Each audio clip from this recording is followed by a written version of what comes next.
Bonjour, je m'appelle Rika Komurata. Merci d'être venu visiter l'atelier musical du village, volume 3. Aujourd'hui, j'aimerais vous parler d'un sujet essentiel pour la musique. Je veux dire le son. Quand on joue une pièce comme celle que je vous ai fait écouter avant, on aimerait avoir un très bon son. Mais pour un son, que veut dire bon ou mauvais? Le son est invisible et sans forme. Il faut donc décider à partir d'autre chose. Prenons un exemple simple, un vêtement. Il se peut que vous trouviez un vêtement très bien, que vous l'aimiez beaucoup. Mais ce n'est pas pareil pour tout le monde. Votre ami peut très bien aimer un autre vêtement, tout aussi joli et tout aussi bien fait. Et on peut dire c'est une question de goût. Même s'il y a une question de goût, si le vêtement est bien fait, on peut dire que c'est un bon vêtement ou tout au moins pas un mauvais vêtement. Maintenant, si vous êtes venu acheter un vêtement pour une occasion spéciale, une fête de mariage par exemple, même si vous trouvez un vêtement magnifique pour jouer au foot, ça n'ira pas pour une fête de mariage. À l'inverse, si vous avez une resplendissante robe de concert et que vous vous rendez à un événement sportif, quelque chose ne va pas. Dans les deux cas, les vêtements sont parfaits, mais pas adaptés. Eh bien, je pense que c'est la même chose avec la musique. On pousse le raisonnement à l'extrême. Il n'y a pas de son bon ou mauvais. Pour une musique donnée, le son sera bon s'il est en osmose avec la musique. Sinon, aussi joli soit-il, il ne sera pas bon parce que pas adapté.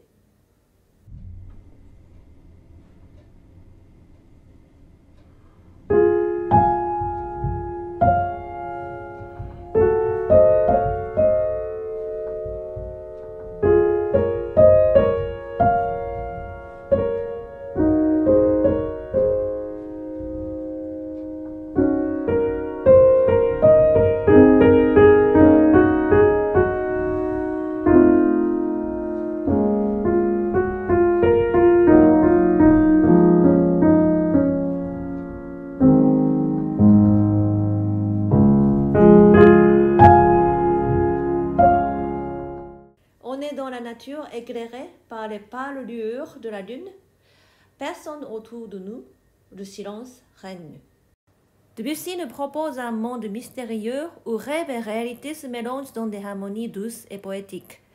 Si vous jouez cette pièce, on emploie la même sonorité que pour jouer la sonate de Beethoven que je jouais tout à l'heure, c'est-à-dire une sonorité bien chantée, très expressive et très chaude.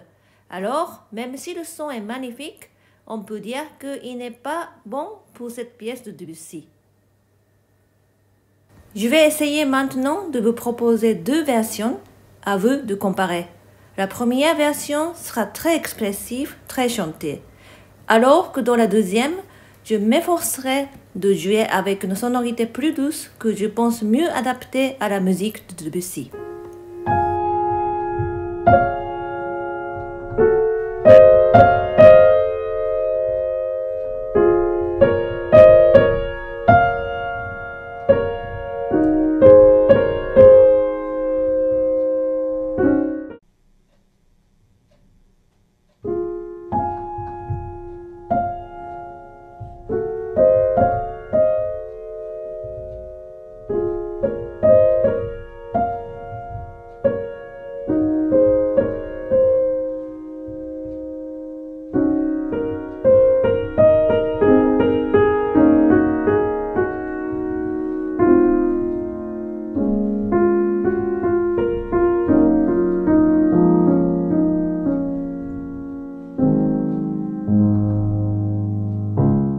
Je vous ai dit tout à l'heure qu'en poussant le raisonnement à l'extrême, il n'y a pas de son bon ou mauvais.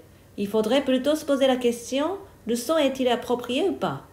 Par contre, il ne faut pas oublier que nous transmettons notre musique avec cet instrument, le piano. Il faut donc que le son ne gêne pas le piano. À mon avis, il y a deux sortes de sons qu'il ne faut surtout jamais utiliser, quelle que soit la situation. Tout d'abord, les sons qui sonnent sales et ne mettent pas en valeur la beauté de l'instrument, mais aussi les sons qui ne parlent pas et donc n'expriment pas la musique. Dans le pire des cas, cela peut devenir de l'autosatisfaction. Je vais essayer maintenant de parler de ces deux sortes de sons. On va essayer de comprendre pourquoi le son devient sale. En fait, il y a 3 raisons. La première, c'est quand on frappe la surface du clavier. Ce genre de bruit peut gêner le son. Même si on est complètement décontracté, le son peut devenir très dur. En général, ce son se produit lorsqu'on attaque de haut, même décontracté.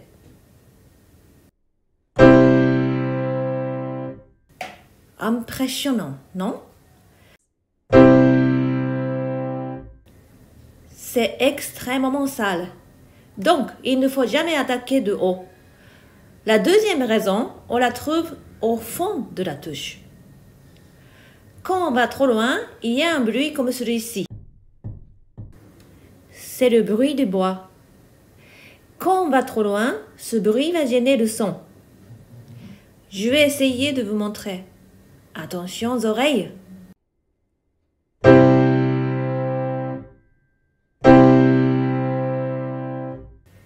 La conclusion, quand vous êtes arrivé au fond de la touche, il faut immédiatement arrêter l'action de descente.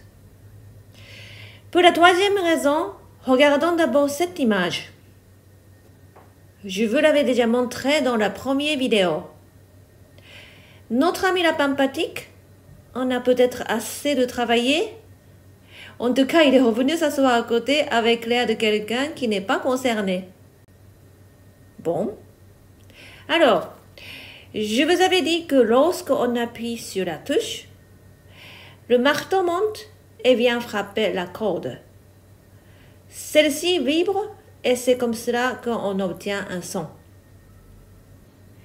J'essaie de filmer l'intérieur du piano. C'est difficile de voir la vibration de la corde, mais on peut voir le marteau arriver sur la corde et toutefois se soulever. C'est à partir de ce moment que la corde vibre en produisant un son. Si l'attaque est trop rapide, le marteau s'écrase sur la corde, on a dépassé le seuil de tolérance, le son est distordu. On peut comparer avec un micro. S'il est réglé au maximum de sa puissance et qu'en plus vous parliez tout près, alors il y a distorsion du son. On va faire un petit résumé. La raison pour laquelle un son est sale. Principalement, il y a 3 raisons. Premièrement, le bruit que font les doigts en touchant la surface de la touche. Pour éviter cela, n'attaquez jamais de haut. La deuxième raison, c'est le bruit que font les doigts en arrivant au fond de la touche. Dès que les doigts sont au fond de la touche, arrêtez l'action de l'attaque. Surtout n'écrasez pas au fond du clavier. Troisième raison, c'est la distorsion du son. Si on utilise une attaque extrêmement rapide, il y a un risque de déformer le son. En fait, on dépasse la limite du piano. Le résultat est que le son subit une distorsion. À part cela, il y a un autre son que j'aimerais que vous évitez d'utiliser. C'est un son qui n'a pas d'expression, qui ne parle pas. Comme on a vu, le marteau frappe la corde et la corde vibre. C'est comme ça que le son est produit. Mais je me suis intéressée à la transmission du son, c'est-à-dire quand le son est produit, que se passe-t-il? Donc j'ai un peu cherché par moi-même. Comme la corde vibre, l'air qui est à côté devient plus épais et le pousse. Puis le phénomène se reproduit et ainsi le son traverse l'air. Si ma compréhension est correcte. Quand vous jetez un caillou dans l'eau, on a l'impression que l'eau est poussée vers l'avant. Eh bien, c'est un phénomène tout à fait comparable avec le son dans l'air. Si maintenant on revient au piano, si la corde ne vibre pas comme il faut, alors le son ne propagera pas jusqu'au fond de la salle. Imaginez que vous avez jeté une feuille et pas un caillou dans l'eau. Si on utilise une attaque à peine caressée, alors la corde ne vibre pas suffisamment. Peut-être que celui qui joue sur la scène sera heureux avec ce son, mais pour le public, ça sonnera trop lointain ou ça ne sonnera que sur la scène et il ne pourra pas partager le plaisir. Comme on vient de le voir, une attaque qui ne fait que caresser la touche ne permettra pas à la corde de vibrer suffisamment et le son ne pourra pas se propager dans l'air. Et on entendra la critique que le son ne passe pas dans la salle. Il faudra donc faire attention que lorsque vous désirez un son très délicat et très faible, il faudra quand même que la corde vibre suffisamment pour que ce son soit perceptible dans la salle. Autrement dit, la prononciation du son est primordiale. Ainsi que nous l'avons vu ensemble, le son doit être contrôlé par le bout du doigt. Le doigt doit avoir conscience de la descente de la touche pour espérer avoir un son qui passe dans la salle et qui exprime la musique. On va faire un résumé. Pour que le son passe jusqu'au fond de la salle, il faut comprendre que c'est la vibration de la corde qui permet au son de se transmettre dans l'air. Cela veut dire d'abord que s'il n'y a pas de vibration de la corde, le son ne commence pas. On peut immédiatement comprendre que la solution est d'utiliser toujours et consciemment le bout du doigt pour descendre la touche. À ce moment-là, pour que le marteau puisse frapper et faire vibrer la corde, un minimum de vitesse d'attaque est nécessaire. Le son caressant ne signifie pas l'attaque caressante. Le contrôle par le doigt est essentiel. Au début du mouvement de la sonate de Beethoven que je jouais au commencement de la vidéo, le compositeur a indiqué Adagio cantabile. Cantabile veut dire chanter, et le mot adagio m'intéressait aussi et j'ai un peu cherché sa signification. Au début, il y avait deux mots, ad et agio. C'est italien, mais la racine est le latin. Il semble que le mot agio est utilisé dans le sens à l'aise, parfois paisible, mais surtout à l'aise. Dans ce cas, peut-être le mot adagio ne signifie pas forcément un tempo très long. Il y a une époque où adagio signifiait utiliser le ton nécessaire. Nécessaire signifie bien entendu pour exprimer la musique. Donc si à partir de maintenant, vous ne considérez pas immédiatement que adagio veut dire très long, ce sera probablement intéressant et amusant. Voilà, c'est la fin de l'atelier musical du village volume 3. Aujourd'hui, j'ai essayé de vous parler sur le son. Merci et à la prochaine fois.